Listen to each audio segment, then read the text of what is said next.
1984, année. Une ville industrielle ordinaire.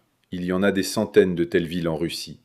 Une population de 280 000 habitants, une usine qui est le pilier de l'économie locale, des immeubles Khrouchtchevka, une zone industrielle, l'odeur de produits chimiques le matin. Tu nais à la maternité numéro 2. Au-dessus de toi, un plafond marqué par des traces d'infiltration. Une lampe à lumière fluorescente qui grésille et clignote. Ta mère a 22 ans, elle est ouvrière, couturière, dans une usine textile. Elle te regarde avec de la fatigue et de l'espoir. L'espoir va bientôt s'éteindre. Ton père, tourneur à l'usine, a 26 ans. Ses mains sont couvertes de callosité, il rêve d'un appartement coopératif et d'une gigouli. Il se tient dans le couloir et fume une cigarette primo, car dans l'Union soviétique, on n'autorise pas les hommes à entrer dans la salle d'accouchement. Il attend un fils, maintenant il a un fils. Capitale de départ, ville industrielle, population de 280 000 habitants.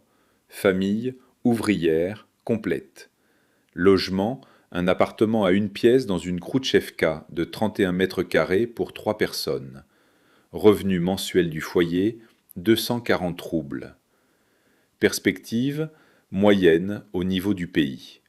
La probabilité de sortir de la classe ouvrière est d'environ 8% selon les statistiques de l'époque. 1985, année, mars. Tu as 1 an et 2 mois. Tu ne marches pas encore bien. Tu te tiens au meuble, tu tombes, tu te relèves. Ton père part à l'usine pour le poste de nuit. Il ne revient pas. Accident du travail. Une machine qu'on aurait dû retirer du service dès 1978. Elle a aspiré sa main, puis l'a entraînée plus loin. L'ambulance est arrivée 40 minutes plus tard. À ce moment-là, cela n'avait plus d'importance. Tu as 1 an et 2 mois. Tu ne te souviendras ni de son visage, ni de sa voix, ni de la façon dont il te lançait vers le plafond et dont tu riais. Rien de tout cela n'existe pour toi. Seulement une photo sur le mur.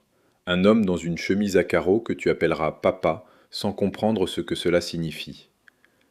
Indemnisation pour décès sur le lieu de travail, 3 000 roubles. Pension de veuvage, pour perte du soutien de famille, 40 roubles par mois. Avec cet argent, on ne peut pas vivre. Ta mère retourne à l'usine 2 mois après les obsèques. 1987, année. Tu as 3 ans. Ta mère travaille en double poste pour s'en sortir. Tu restes seul à la maison. La télévision est ta nourrice. Un téléviseur en noir et blanc, Record, qui diffuse le journal télévisé Vremia et des dessins animés le dimanche. Ta grand-mère n'est plus là, elle est morte avant ta naissance. Ton grand-père n'est plus là non plus, il est mort pendant la guerre. Tu ne sais même pas laquelle. Les voisins passent parfois, mais chacun a ses propres soucis. Tu apprends à être seul. C'est ta première compétence. 1988, année. Tu as 4 ans. Ta mère commence à boire. Pas brutalement, pas d'un seul coup. D'abord à l'occasion des fêtes, puis le vendredi, puis quand c'est difficile. Et c'est toujours difficile.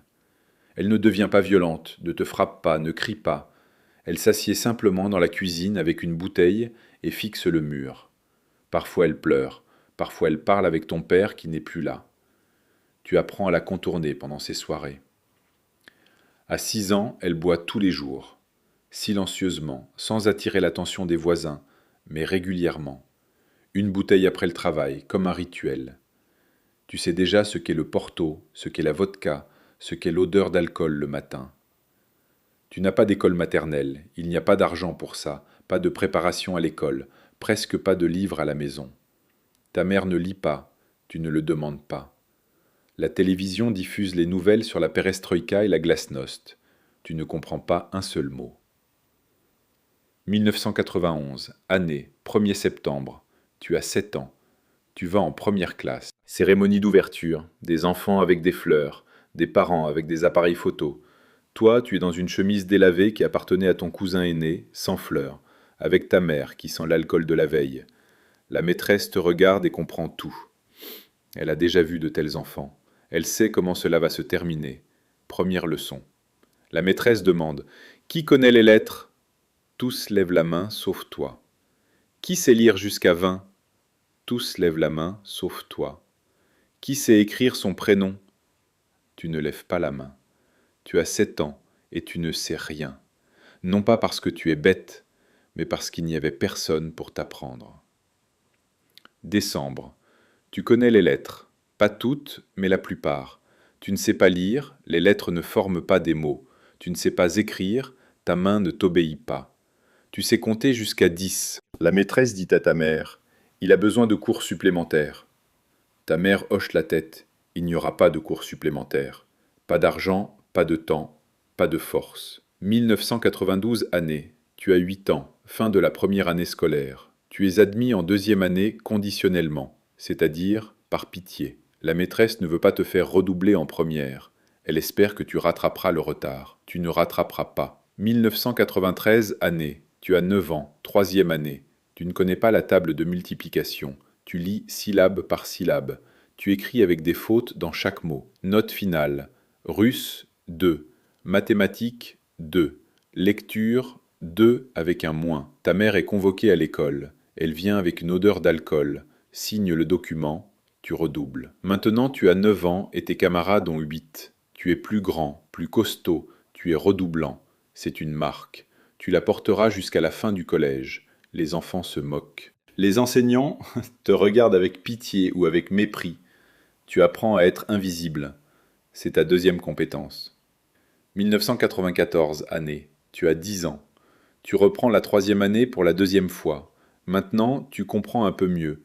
Non pas parce que tu as appris, mais parce que tout cela t'est déjà arrivé. Note finale. Des 3. De justesse, par pitié, mais des 3. Tu es admis en quatrième année. 1996 année. Tu as 12 ans, sixième année. Le pays s'est effondré, s'est reconfiguré tant bien que mal, s'effondre à nouveau. Tu t'en fous. Tu as ton propre pays. La cour, l'école, l'appartement avec ta mère alcoolique. Dans la cour, tu trouves les tiens, des gens comme toi, de familles monoparentales, des quartiers périphériques, sans cours particulier ni section sportive. Vous n'êtes pas amis, vous êtes une meute. Ensemble, c'est plus facile de survivre. Premier combat, Sergueï de la classe parallèle. Il t'a traité d'idiot devant les filles. Tu n'es pas blessé, tu es habitué, mais tu devais répondre. C'est comme ça que ça se fait, tu réponds avec ton poing. Il répond plus précisément. Tu perds, mais tu gagnes du respect. Une étrange mathématique de la cour. Perdre, mais ne pas capituler, c'est une victoire. 1997 année. Tu as 13 ans, septième année. Ta première note annuelle en mathématiques est un 2. La professeure Maria Petrovna dit: je ne peux pas te mettre un 3. Tu ne connais pas la table de multiplication.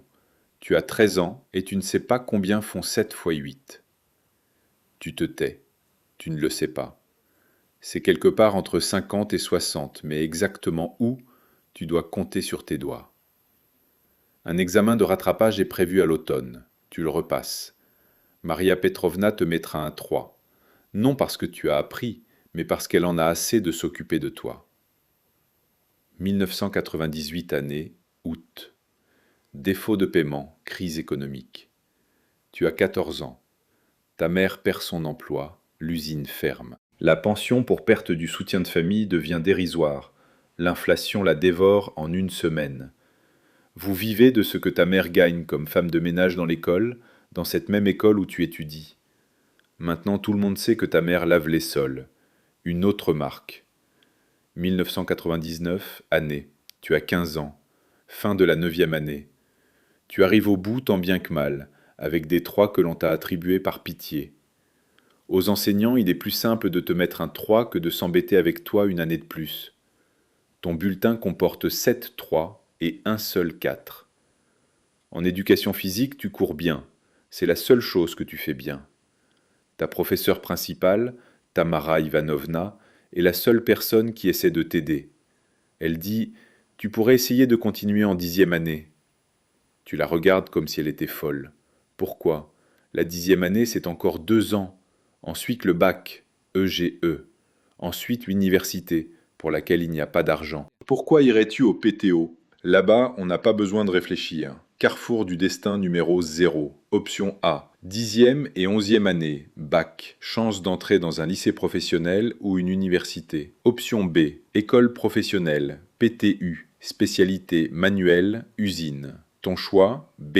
Raison, c'est plus simple. Conséquence, tout ce qui va suivre. 2001 année, tu as 17 ans, PTU numéro 23, spécialité mécanicien automobile. L'école est un autre monde. Ici, tout le monde est comme toi, redoublant, élève en retard, enfant d'alcoolique et de détenu. Ici, personne ne te regarde avec pitié. Ici, tout le monde est au même niveau, en bas. Tu apprends moyennement. La théorie, tu la laisses passer, tes mains ne sont pas très habiles. Le maître d'apprentissage professionnel crie « Avec de telles mains, tu ne peux tenir qu'un balai ». Tu acquiesces, peut-être a-t-il raison. 2002 année, tu as 18 ans. Diplôme de mécanicien automobile. Un papier qui ne signifie rien. Tu te présentes dans un garage, on ne te prend pas, tu n'as pas d'expérience. Tu vas dans un autre, on ne te prend pas non plus. Dans le troisième, on te prend comme assistant. Tiens la clé, tiens ça ici, apporte de l'huile. Salaire, 5000 roubles. C'est en 2002. Le salaire moyen dans le pays est d'environ 4500 roubles. Ça semble correct, mais après déduction du loyer de ta chambre dans une résidence universitaire, 3000 roubles, il faut vivre, manger, s'habiller avec le reste. Tu manges des nouilles instantanées et tu vis. 2003, année, printemps. Tu reçois une convocation pour le service militaire. Tu ne cours pas, tu ne cherches pas à t'esquiver, tu n'achètes pas de faux certificats. Pourquoi ? L'armée, c'est une année pendant laquelle on te nourrit, on t'habille, on te dit ce qu'il faut faire. C'est plus simple que de penser par toi-même. La caserne est quelque part près de Samara. Travaux de construction. Tu construis des casernes, tu peins des clôtures, tu balayes la neige. Les sergents crient, les anciens tyrannisent. Tu supportes. Supporter, c'est ta troisième compétence. Au bout de 6 mois, ça devient plus facile. Tu n'es plus le bleu, tu es devenu le mitron. 6 mois plus tard, tu es l'ancien. Maintenant, c'est toi qui cries.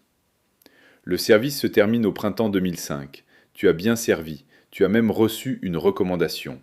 Pourquoi ? Tu ne t'en souviens plus. 2005 année, avril. Démobilisation. Bureau du commandant de compagnie. Le capitaine Semyonov te regarde et dit « Reste. Contrat, 30 000 roubles par mois. Logement en résidence. Dans 3 ans, un appartement de service. Stabilité, carrière, avenir. » 30 000 roubles par mois.